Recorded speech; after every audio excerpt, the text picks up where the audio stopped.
You're listening to Let Me Tell You Why You're Wrong, all on Georgia Radio Network.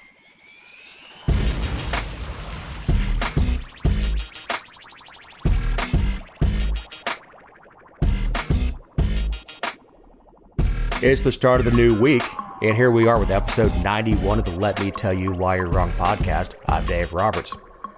Across from me, rocking the Lululemons, is journalist, writer, and all-around good egg, Jessica Szilagyi. Hello. And that is a reference to our conversation from last week. Which seems like forever ago. It does. We recorded the last show kind of early, so I could go away.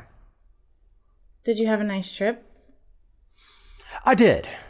I took one day, went fishing. We did okay. A couple sailfish, 6 dolphin.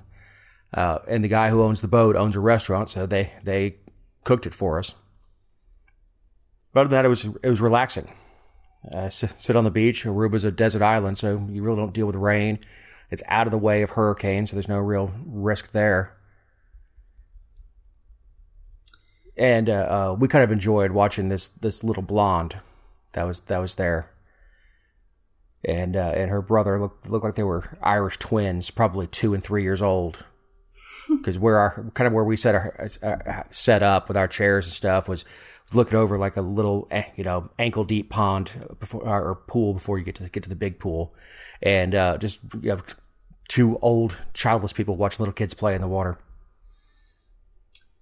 Yeah, but there's something just like ridiculously innocent and pure about children playing at the beach, because that's when like you didn't care about how hot it was or how cold the water was or if there was sand in your pants or on your face or in your mouth. Like, life was just great.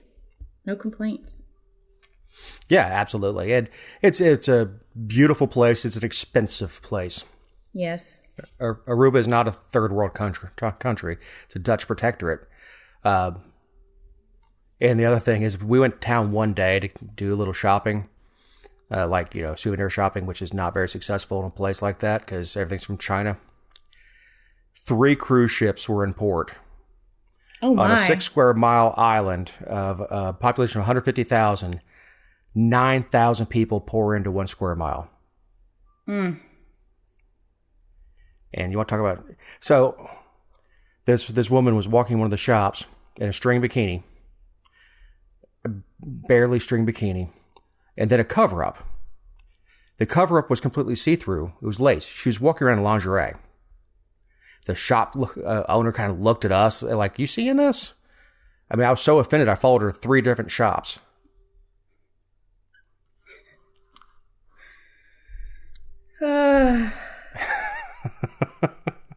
So glad you're back.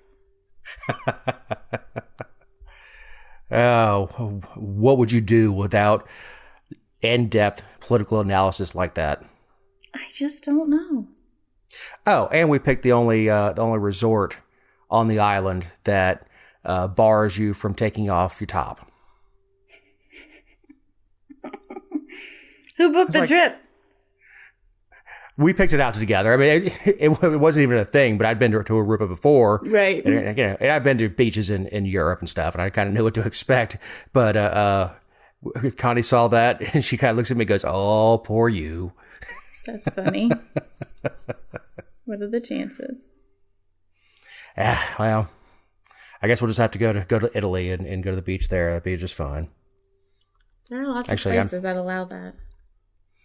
Actually, if I'm going to Italy, I mean, going to the beach is fine, but I'm more interested in the food.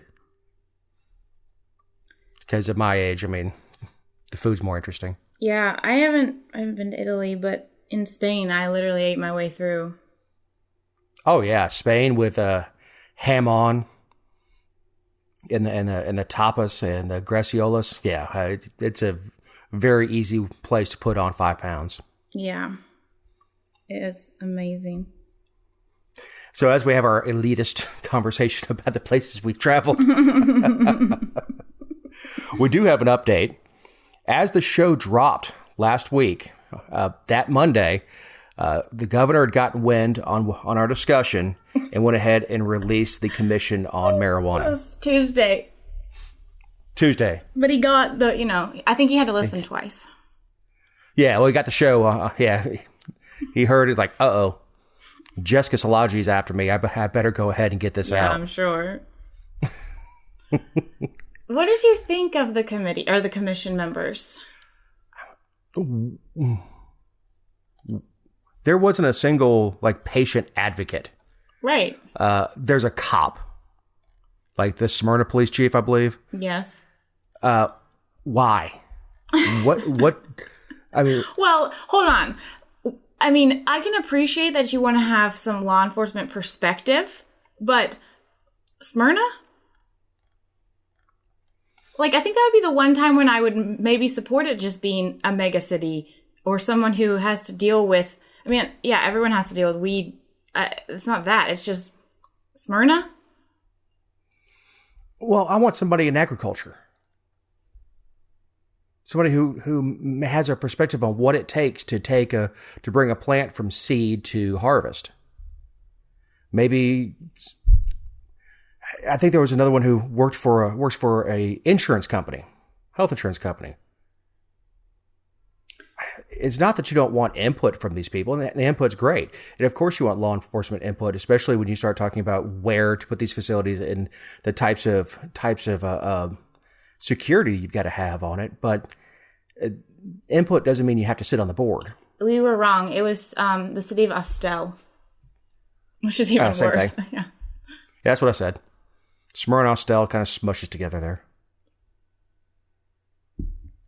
I had the same thoughts. I was like, we waited because there's been all this, we talked about it, but there's been all this controversy, all this waiting around. And first of all, it's only 7 people. But this is the best that you can do. I mean, board of pharmacy guy, a chief of police, 2 doctors, a professor from Emory, which doubles on the doctor from Emory, and then another doctor, and then a small business owner, but we don't even know what kind of small business owner.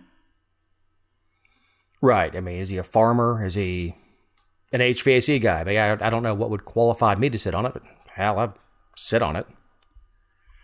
It's just disappointing. I don't understand what the delay was, why we had a 10-month delay for this, or 8-month delay, whatever it may have been, because it was signed in the, early on, but what's the delay, and is this the best we can do, and why these people? I mean, the quotes that they offer, of course, are just politically correct, so, stupid stuff like, I'm confident in their abilities and they have the highest integrity. Well, I don't even think anyone's really concerned about the integrity of it at this point. Just do it, and do it right. Well, get it going. They drug their feet. I mean, they don't even have a date for their first meeting.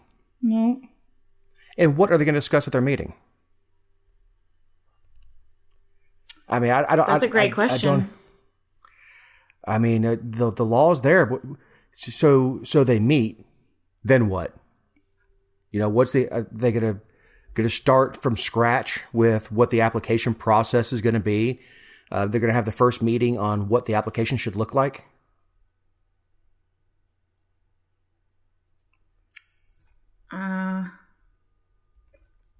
If that's how they're going to do this, it's going to take quite a bit of time. I think that's the idea. Probably. We also have a quick update on the ruling on searches at the border that we covered, I guess, a couple months ago. Yeah, that was one of the ones where we were inundated with Fourth and Fifth Amendment stories, I think. But this was an interesting one because it just, the rights and the, I guess, way that we travel these days anyway, whether you're going across the border or not, and the way we travel across states and the way that police handle searches and traffic stops. I mean, it's a very tangled web.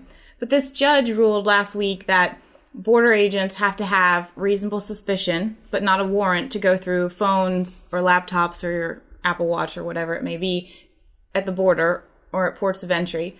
I'm assuming they didn't say anything in this, and I didn't read the ruling, so I'm not going to claim to be an expert, but I would assume there would be different circumstances if you were actually crossing the border in an illegal way, right?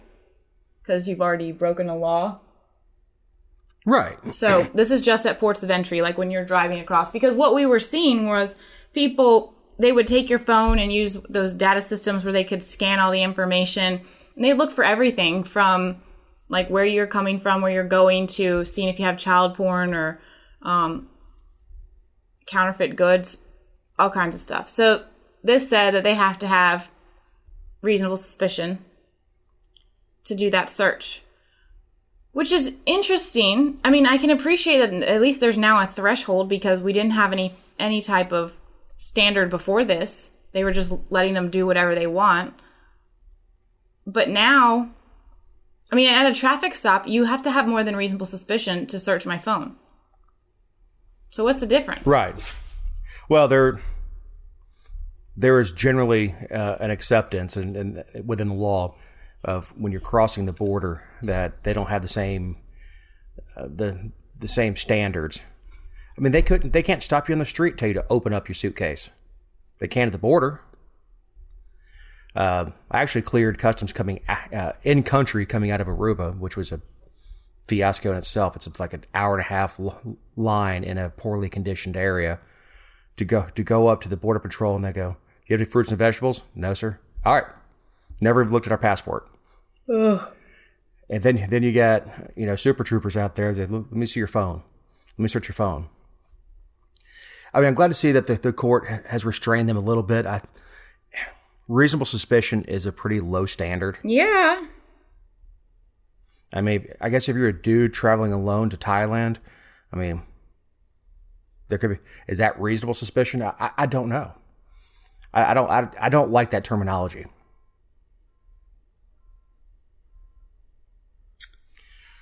Obviously, reasonable cause is a much higher standard to search, and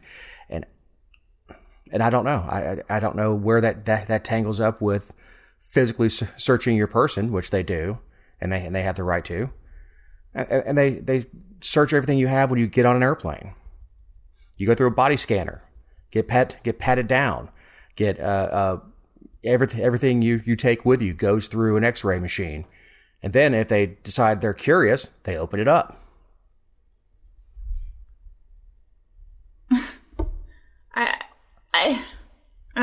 That's just a fly from here to Topeka.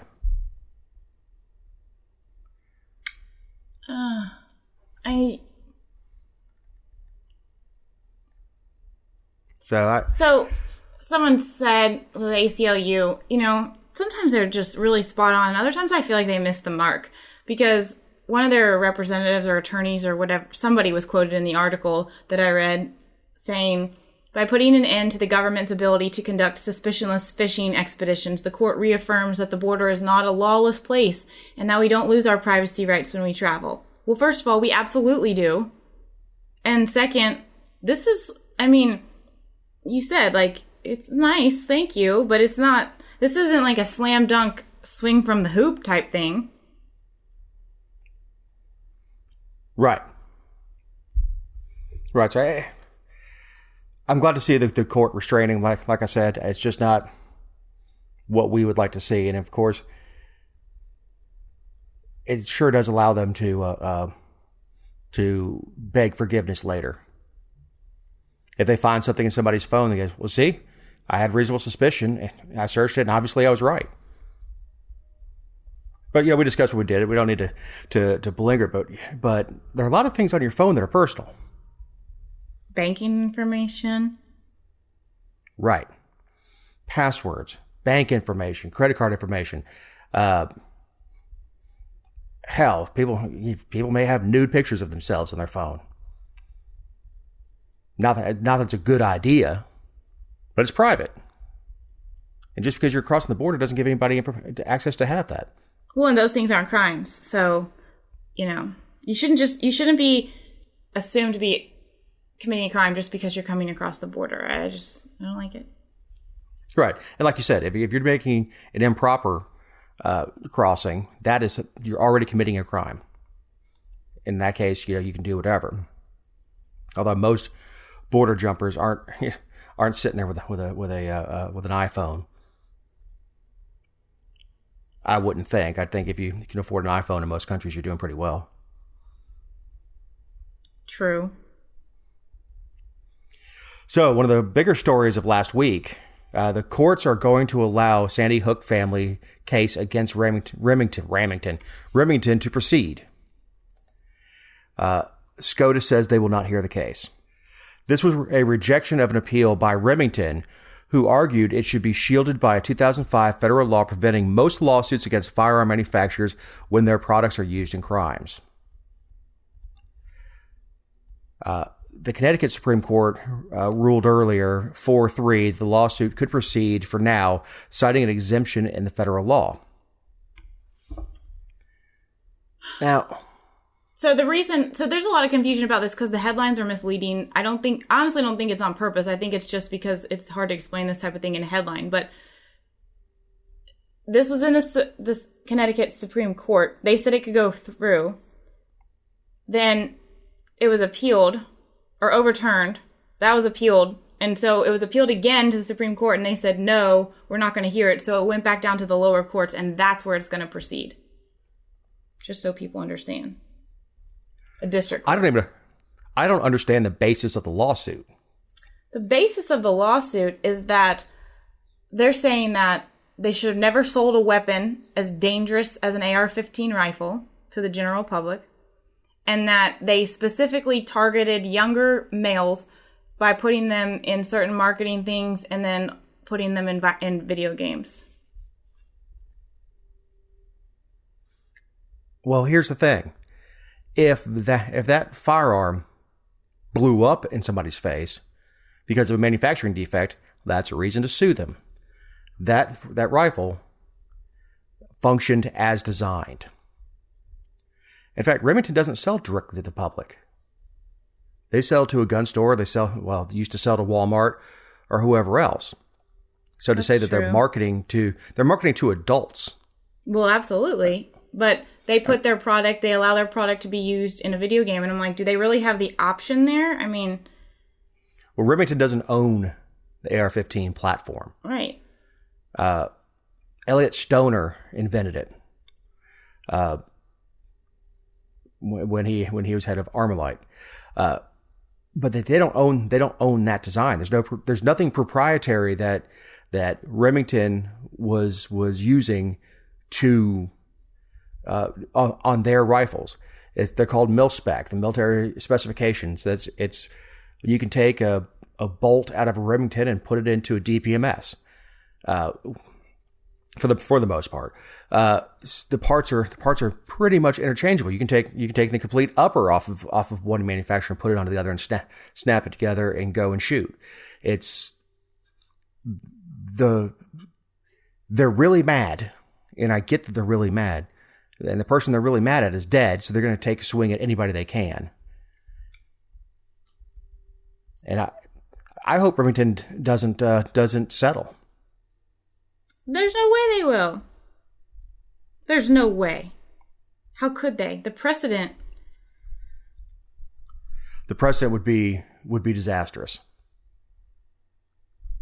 Do you think this mimics the opioid lawsuits? I see a lot of similarities.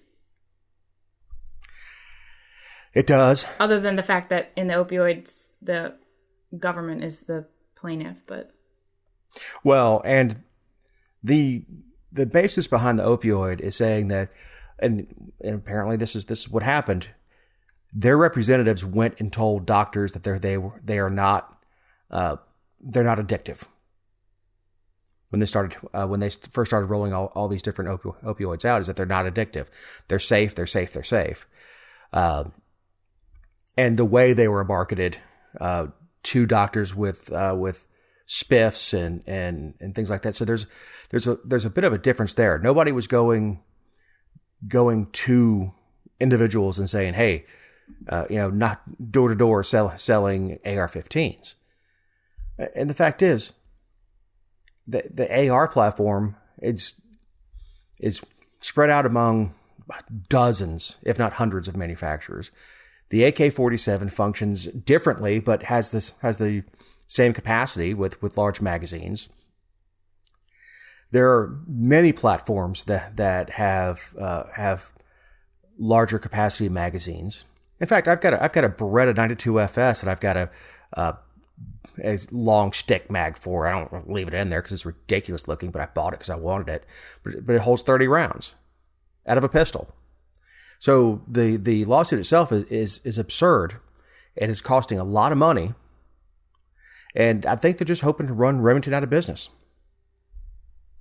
I think that's, and to keep, I mean, how long has this been going on? At least 4 years. And the only winners are the lawyers. Yes. Per usual. Right. Yeah, the only winners are the lawyers. And they will all make millions of dollars. And they're going to drive I can't really say Remington's a small company. They're not. They're owned by several different companies. When you go all the way up the line, they're owned by some what was this, Cerberus Capital Management. So they're owned by a giant finance company. But their hope is to get some $100 million settlement and have everybody go out of the AR-15 business. I just don't see that. I can't imagine that. So for 4 years, we've been in 100% procedural. Can you sue me? So now the lawsuit can begin. And there'll be legal maneuvering with that. So this is going to be another 5 years of lawyers making, $150 an hour. Probably more than that in these large firms that are set up and just racking up money until finally they hope they can get Remington to the table to come up with some sort of settlement. And just a bunch of time talking about all the wrong things. I mean, this is one of the cases where there are so many breakdowns and, I don't know. How about coming together, all these groups coming together and raising money to do something great for the people, the victims. And I mean, the money that you're wasting on this to accomplish nothing is just obnoxious. It is. And the 5.56, which is what is generally fired out of most AR-15s, is a very fast 22. It's not more or less dangerous than anything else. It was funny when Walmart stopped selling AR-15s, but they kept the Mini 14, which is a 5.56 or 2.23, basically uses the same magazine, but it's wood, so it's not scary. It shoots exactly the same ammunition that AR-15 does, has large magazines for it, but it's wood, so it's not as scary. But of course, selfishly, if they win, my stash will be worth a lot more money. And if you recall, after this happened, I don't know how much you're into the gun community. ARs got very, very scarce because they're being bought off the shelves. They were being sold in the secondary market. I mean, $800 AR-15s were selling for $2,500. There was a genuine panic. And a lot of these smaller manufacturers made a ton of money turning these guns out. Then the large manufacturers decided they had enough and flooded the market, put all the small guys out of business, and now you can pick up an AR for basically $400. Have it shipped to your local gun store, go fill out the paperwork, and pick it up. Well, I'm honestly, I'm tired of hearing about this. Like, I'm tired of hearing about this story because nothing good is going to come out of it. And no, nothing is going to come out of it. And you can never get the crap back in the horse. The guns are out there. Millions and millions are out there. They're so, like I said, they're so cheap right now. It's very economical if you're wanting to get into the shooting sports, or you just like to collect or whatever. Spend $400 or $500 and pick one up. It is the goal of these families, other than just to inflict pain on somebody, can't be accomplished. These firearms are not going away, especially now that Robert Francis O'Rourke is out of the race. They're not going away. There are millions of them out there. So if they stopped manufacturing today, which a lot of these companies have pretty much stopped manufacturing ARs just because there's no money in it, they're not going away. If they ran Remington out of business today, there's still hundreds of thousands of that label Bushmaster that are out there.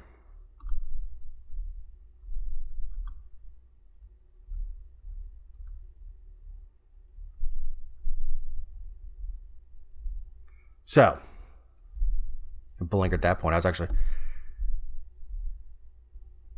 guns is one of my touchy subjects. I understand. So let's talk about butter, because guns and butter. So why does the federal government what? No, did you know, before you get into this, did you know that butter is classified in the same category as milk by the federal government? I'd never really thought about it, but it's dairy. What? It's not. No, I asked you. No, okay, all right. No, I did not know that. I didn't. Never really thought about how butter was classified. I understand it's dairy, but they're not the same. No, you sit milk out on the counter and it spoils. Butter is just fine sitting out. Butter is great. Butter is awesome, and it is shelf stable, and it goes great on biscuits. Well, we should probably like biscuits. How many biscuits anyway, does it take to build a chicken? I guess I should finish reading the headline. Let people know what we're talking about. But I just wanted to know. I would love to know if people actually know that butter is equated to milk by the federal government. So keep that in mind as we go forward. Okay. Why does the federal government continue to wage war on raw butter? Producers want to sell raw butter across state lines, but cannot do it legally thanks to the FDA. The FDA ban on interstate shipment of raw butter has been in place since 1987, when a federal court ordered the FDA to prohibit the interstate shipment and sale of unpasteurized fluid milk and cream. Okay, is butter fluid milk or cream? No. I mean, no. Right. So, what are we doing here? I don't understand the prohibition on selling raw milk across state lines. We have a prohibition of selling raw milk in state lines too, unless it's for pet consumption. But just on this lawsuit, it was also filed in the U.S. District Courts in Washington, D.C., and they're asking the court to force the FDA to change their regulations to specifically exclude unpasteurized butter. So, I want them to win, but at the same time, it's kind of a jerk move to ask to be explicitly removed while the other products have to suffer. Let's join forces and all advocate together for food freedom and for interstate commerce, but whatever. I still support what they're trying to do. I don't know that I can think of something in recent years where a court has ordered the FDA to do something that results in more consumer freedom. Here's the thing. As long as your product is properly labeled, And that's really the only thing the government has any role in, is if they say it needs to be properly labeled. You can't, as long as I know I'm buying raw butter and you know you're selling me raw butter and we agree it's raw butter between us and I exchange it for you, the government has no role in that. None. The idea is idiotic. It's a product that you produce and I want to buy. Right. And I want to assume the risk to buy it. Right. And whatever the risk is. I mean, raw butter has been consumed for, I don't know, what's the date of the first butter churn? A long time. Well, thank you for that analysis. But yeah, we're talking hundreds, if not thousands of years of producing butter. And it was just fine. And if you go around the world, if you go to a market somewhere and you see butter, it'll just be sitting on a pallet in the middle of a store. It's raw butter. It's my decision to buy, even if it's raw milk. It's my decision to buy the raw milk. If that's what I want to consume, I don't drink milk anyway. But if that's what I want to consume, it's on me. And if I get sick, it's on me. Same thing with eggs. If you don't pasteurize eggs, you don't have to put them in the refrigerator. An egg comes out perfectly from a chicken's ass. Perfect. It's ready to eat just the way it is.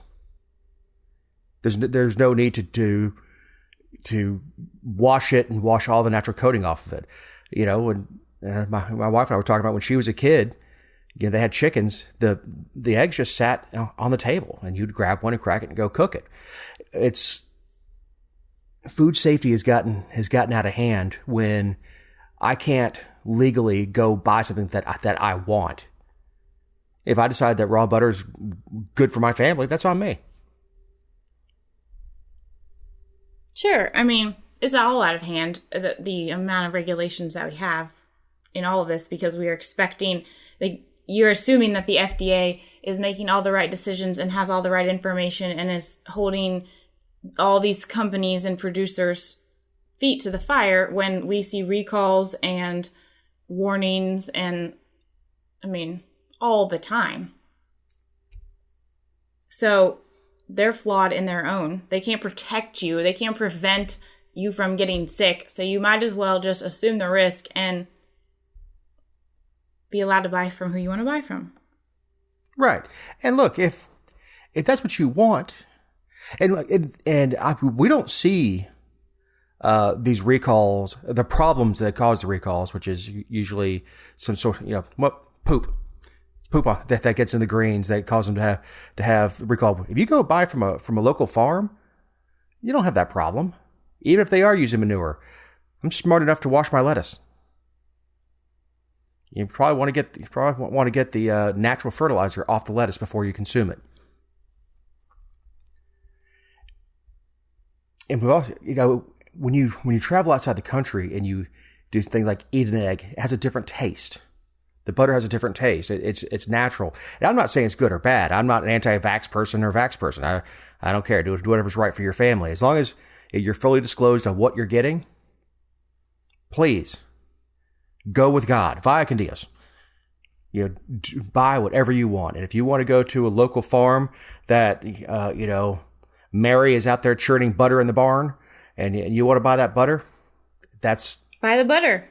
Yeah, it's fine with me. And if Amish Mary has churned a lot of butter and she wants to sell it on eBay, go for it. Ship right to somebody's door. And that's where we are right now. Is the federal government is worried about local producers of butter selling fully disclosed to somebody else buying. And everything they do takes up our tax money. This is what they're worried about. Butter. God bless the butter. Just and fry I didn't get this way by accident. Yeah. I earned it. Oh yeah, this is high dollar insulation I got on me now. A woman was cited for playing frisbee topless, gets a $50,000 settlement. First of all, this story is useless without pictures. Stop. The facts of the case. Effie Krokos, a 20-year-old student, says the situation began on September 26th when she was playing Frisbee in her fiancé's front yard while topless. She allegedly got overheated and took off her shirt without thinking. Uh-huh. Several hours later, unbeknownst to the future husband and wife, an upset neighbor reportedly called police. When an officer arrived, Kroko said she tried explaining a February Court of Appeals ruling that made it legal for women to be topless anywhere a man could be topless, but the officer, Greg Harris, reportedly dismissed her pleas, issued a summons for indecent exposure. So, I mean, obviously I got a huge problem with the lady across the street who called the cops. Like, just go over and ask, hey, could you not do that? Yeah. First of all, I'm assuming it's an old witch, because that's really uncool, man. First of all, she's full of it. She took her top off without thinking about it. No, you didn't. No. It's not like, no, she didn't just forget that you know, she had boobies. She didn't forget. I mean, she's 20. They've been there for at least 7 years. She knew they were there. And she knew the court case off the top of her head when the officer showed up. So she knew what the hell she was doing. It wasn't, I'm not saying you shouldn't be allowed to. I'm just saying that this idea that she just got overheated and took her shirt off is bull. I mean, I don't even know why there had to be a point of the case saying she got overheated and took her shirt off. What do you think about the whole thing of women, the ordinance or the ruling that they have that says women can't be told they can't have their shirt off if men are allowed to have their shirt off? So you're asking for a sincere answer? I am. I don't care. I'm tired of pretending that there are no differences between women and men. There are. But if we're from a legal standpoint, I mean, it's right. I mean, if you have equal protection under the law, there's nothing. I can't tell you have to wear a shirt and I can take mine off. If we're talking equal protection of the law from a legal standpoint, yes. From a modicum of modesty standpoint, I mean, it's not the same thing. It's just not. Men are genetically predisposed to looking at breasts.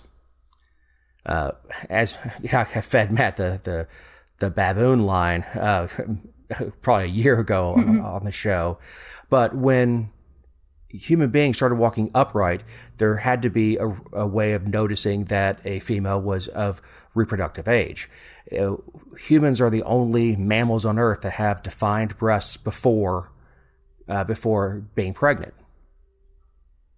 You know, if a female cow doesn't have a calf, or they don't introduce hormones to make her body think she does, she doesn't have an udder hanging down. Human beings are the only mammals to do that, and it's an evolutionary thing. So to pretend that they're not, that somehow society sexualizes the female form, it's not society. It's a couple million years of evolution. Where are you on it? From the standpoint of, like, the least important thing, I mean, literally at the bottom of the totem pole for importance for me. I mean, if I had children, I feel sure that it would be one of the things that would be less troublesome to try to explain to them. I guess, I don't know. I mean, I would never call the cops on someone doing it. I would probably go inside and be like, what's with our neighbors? You know, like, I just, And then the man of the house immediately goes to, let me find out what she's doing. Quick, get a camera. But seriously, though, I mean, and as far as the I guess it's not really an ordinance, but striking down the ordinance,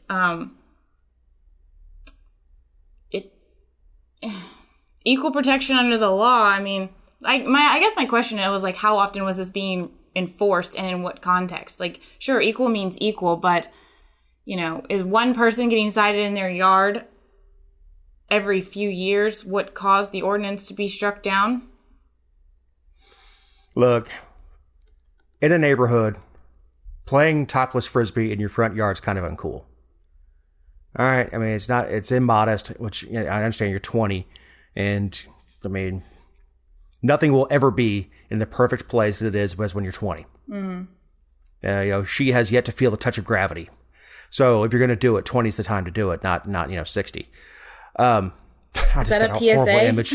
Yeah, I just gave a horrible image of naked grandmas playing frisbee in the front yard. You know, it's one of those things where if it was in the backyard, she was doing it. She was aware of the ruling, and it was recent, and she was looking for that attention. She didn't get overheated, just peel a shirt off. I mean, she must be playing some intense frisbee if she got overheated. This is Colorado, isn't it? Yes. I mean, there's not even any humidity. You get overheated in Colorado playing frisbee and had to take the shirt off to cool off. But so it's one of the things I think you hit the nail on the head when you said on the list of importance. This is at the bottom as far as equal rights go. You know, say we got equal pay for equal work. We've got voting rights. Oh yeah, I should be able to put my boobies out. And look, I don't care. You have a free the nipple march. I don't care. I mean, it doesn't mean I'm not looking.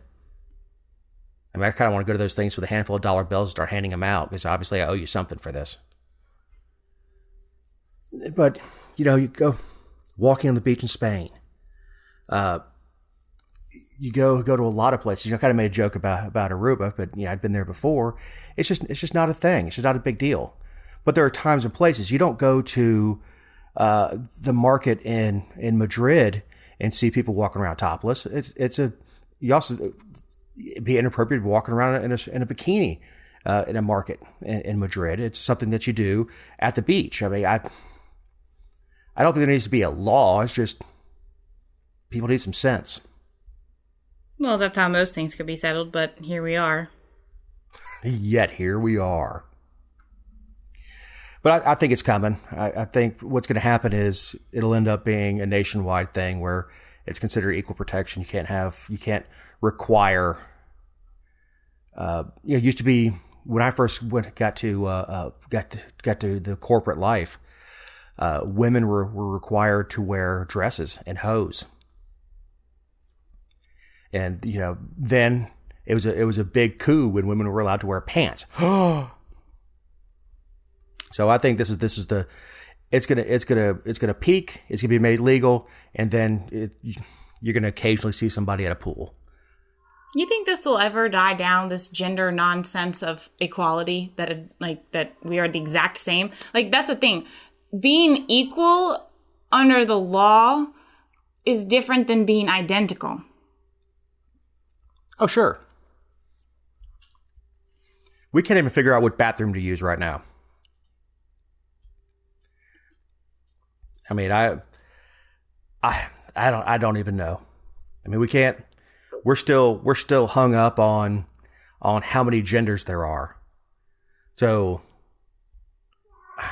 if you identify as non-binary, can you take your shirt off? I mean, I don't know. I think it's going to stop being a thing because eventually it's just going to be the norm. That it's legal, but it's just generally not done. It's legal to wear cut off blue jeans and a bikini top and walk into Publix. It's legal. It's generally not done outside of, you know, Florida at the beach. It's generally not done because it's not an appropriate way to dress. And everybody knows you have to wear pajama pants and go to Walmart, not a bikini top at Publix.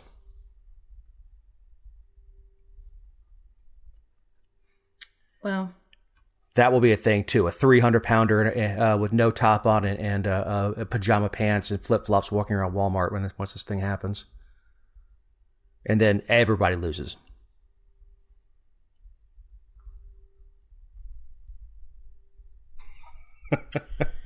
Don't even know where to go from there. I'm just waiting for you to be like, next topic? Because I don't know what to say. No. All right, Jessica, you had a closing story. Yeah, if you've been on Facebook and you're connected with me, you know that I've been ranting about it for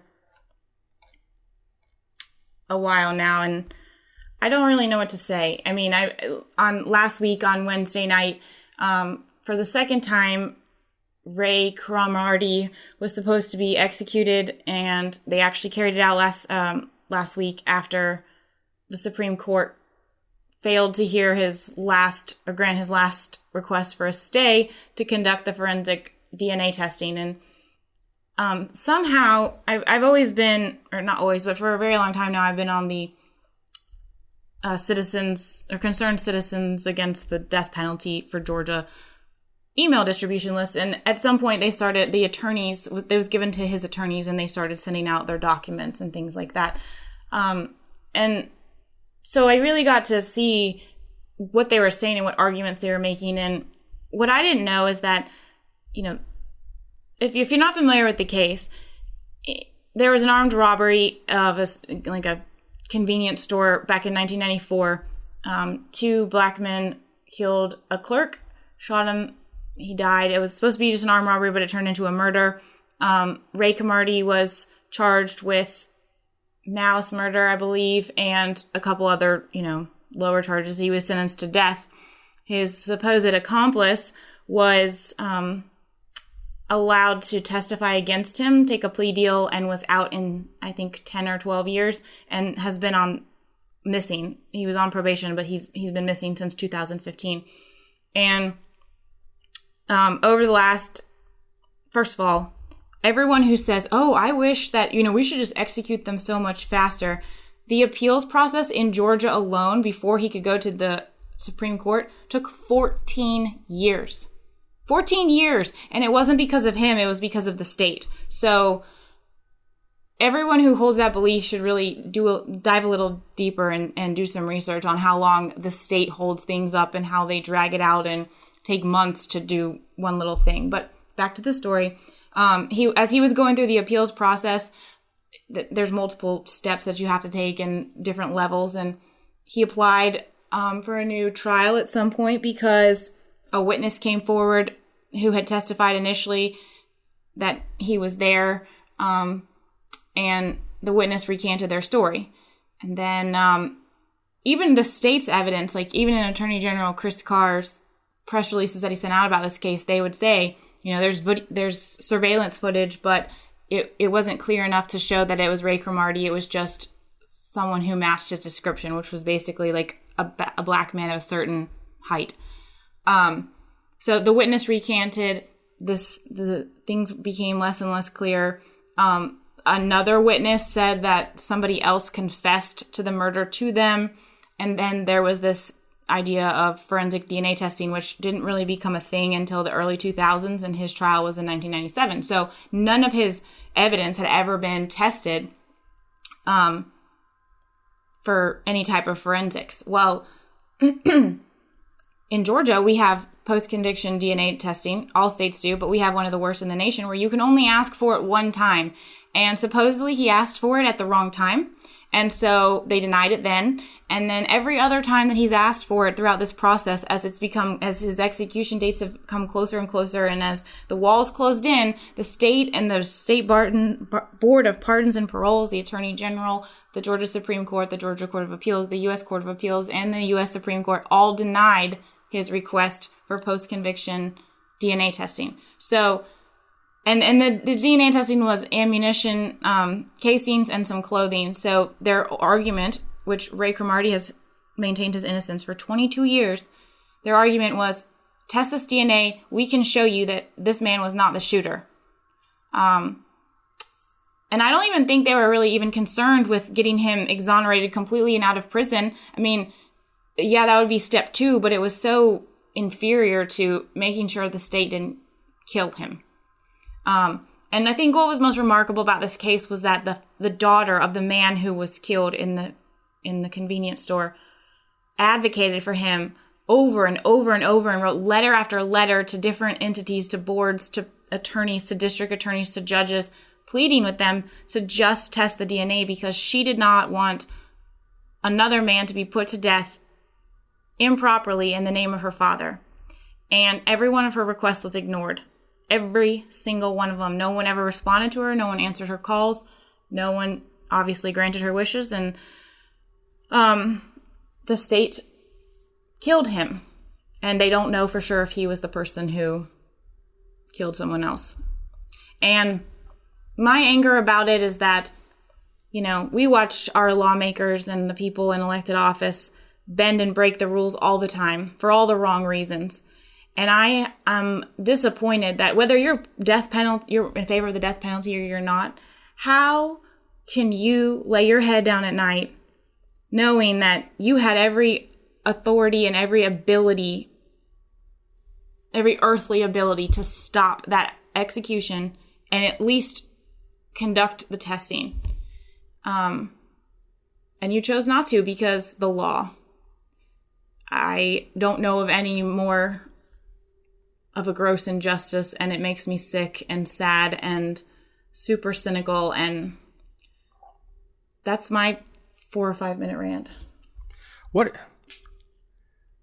was the DNA going to show? That he wasn't the shooter. It had the DNA case. Apparently, the casings could have shown they had DNA on them and something to do with the gun, and then the clothing. There was clothing at the scene. I don't know the circumstances around the clothing, but they held there was substantial items that could be tested. Yeah, I mean, the thing is, in 14 years, DNA testing hasn't become as easy as it is now.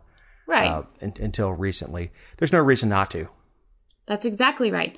There's no reason not to.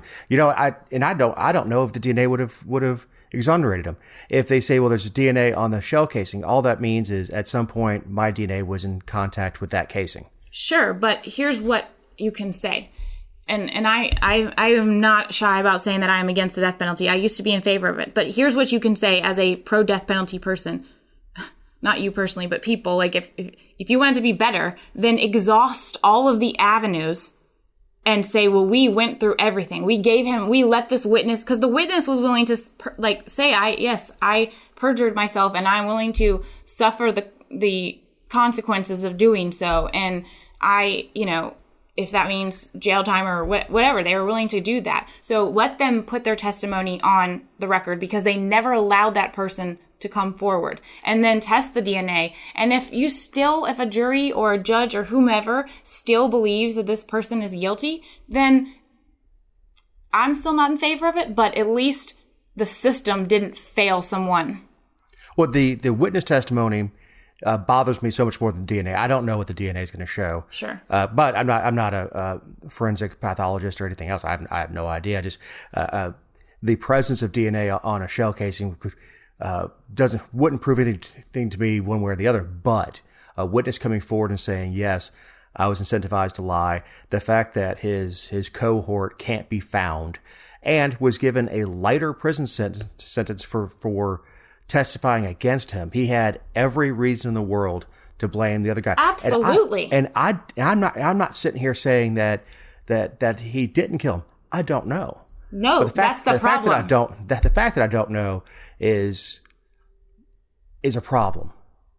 Like, look, Ted Bundy rode the lightning down in Florida. We all knew what he did. Timothy McVeigh got the hot shot. We all knew what he did. Even if you're anti-death penalty, you're like, yes, that's, yeah. I'm not going to stop it. I'm not going to fight for it. I don't care. Like, Right. I don't like that I'm all or nothing because of cases like this, not because I want that person just to sit in prison and not really, I don't want to, It's also 14 years is a, just for the state. Especially when you get the victims' families. Now, I don't want victims' families having control one way or the other, mostly because I don't want to make them victimize them twice. Because if the victims' families have the power to stop an execution by not doing anything, that makes them guilty of execution. So I don't want to do that. But when you have victims' families adamantly asking the state to reopen this case, you have the witnesses come forward and say, "Yeah, I lied. No, he never said that to me." And then you have his cohort who just disappeared. And then there's no way his cohort was going to come forward and say, "You're right. My cousin Vinny, I shot the clerk." There's no way that he's going to come forward and admit to murder. No. And it was one of those things where they got to him first. So they offered him the plea deal. And Ray Cromartie was like, "I'm going to take my chances at trial." And they threw the book at him, which is not supposed to happen when you take your chances at trial. Like, you're not supposed to be punished because you exercised your right to a jury trial. Sure, you can have harsher punishments than the plea deal, but you're not supposed to have the book thrown at you because of it.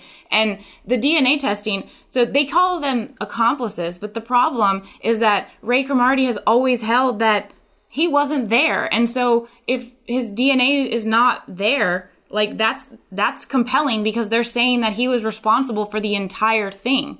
I mean, but back to your point about the victims, the other component here is that we just had this horse manure constitutional amendment added last November for victims' rights and having the victims' voices heard. And we were told how important it was. And not a damn one of those people who were pushing it were saying, hello, do you mind just listening to this victim in this nationally recognized case? Right. It's this case is a very good argument against capital punishment, and I'm queasy about it, but I don't really have, like I said, putting Ted Bundy down doesn't bother me at all. Timothy McVeigh doesn't bother me at all. This one, this is a case where, like you said, if he had accepted the plea, he obviously felt strongly enough about his innocence that he thought, there's no way 12 people are going to find me guilty. And he was wrong. He was wrong. And I don't know the circumstances of his attorney and everything back then. I know that the Georgia Innocence Project, I know the National Innocence Project, I don't know their exact organization name, but I know that multiple organizations and attorneys came in to help with this case, especially at the end, just like throwing all of the marbles at the wall, trying to knock some pin over. And it was a concerted effort to just to slow the process down enough, because the state holds the evidence and a judge has to grant the defense the opportunity to reconsider that evidence. And it's frightening. It's the court system fails so much, and it just really bothers me that somebody that we don't know, because this is the second one in 4 years. It's the second one in 4 years where, there's just so much shadow and doubt over. I don't like it. Especially, we wouldn't lose anything by doing a full review. That's right. And what's the worst case scenario for the state? They decide, look, it's not clear enough to release him, but it's too cloudy to kill him. We're going to commute to a life sentence, which is cheaper. Without possibility of parole. I would think that would be a lot. That would be a reasonable middle ground to find. Is we can't exonerate him, but there's enough cloud of doubt to put the shot in his arm.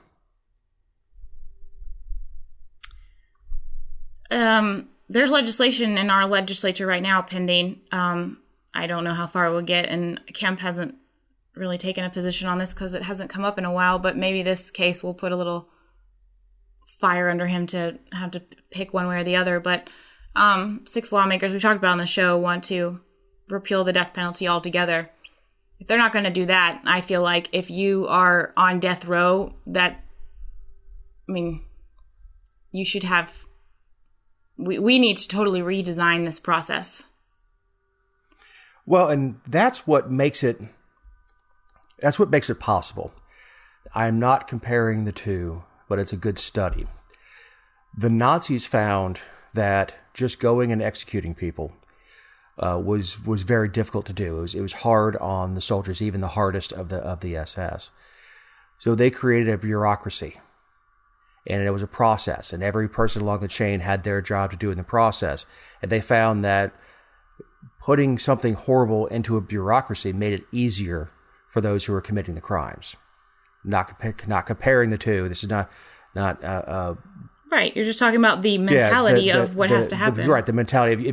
If the judge's mentality was not only do I sentence him to death, but I have to put him to death, it'd be a lot different. But because there's a bureaucracy and everybody's responsible for their little piece, and the ask for the stays, everybody has their little piece of it, down to the paramedic that puts the needle in the arm. By turning it into a bureaucracy, you make it possible.